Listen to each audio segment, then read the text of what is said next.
Hi Aries, this is Luke Danny Blue from Seagoat Astrology. Today I'm going to be giving you some tips for whether you want to be an activist or you're just trying to get more involved. First, I'm going to tell you about some things you can actually do in the context of activism that are really well suited to your sign. Then I'm going to tell you some things you can do on a day-to-day level, things to watch out for, and finally what your burnout factor is on a scale of 1 to 10. In the streets as an activist, what you're really good at is being a leader. You have a super strong sense of right and wrong, and you're not afraid to jump into action. Even if you are afraid, you're gonna do it anyway. So if there's something that's like really pissing you off, just go do something about it.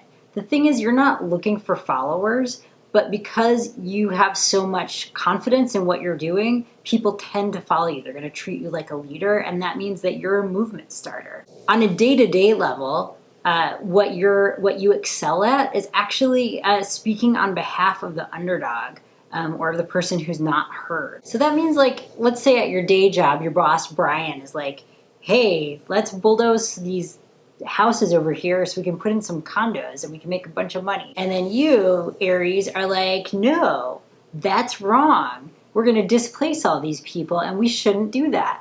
And here's some ways we can make money without displacing a bunch of people." And then Brian's going to be like, "Hey, Aries, I like your style. Here's a promotion." You're also great at just making way for the person who's not being listened to. So maybe in that situation, Jane from accounting has been having all these really great ideas and no one's listening to her because she's not that confident.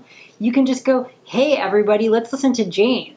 And they're going to. What you need to watch out for is that because you are so focused on your goal, you tend to sort of barge right in without checking where other people are at. That means that you end up doing a lot of the work by yourself, which ultimately is going to drain you and make you feel resentful. When you're just kind of like, when you're starting to feel that resentment or you're starting to feel like, "Hey, where is everyone?" Chances are they're right there. They're just like 10 steps back. So help everyone else help you. Your burnout factor, Aries, is a 5 on a scale of 1 to 10. The reason why is because even though you have tons of passion and you're super committed, you love to start things and you're not so crazy about finishing them. It's not necessarily that you're going to burn out, it's that you tend to abandon your projects.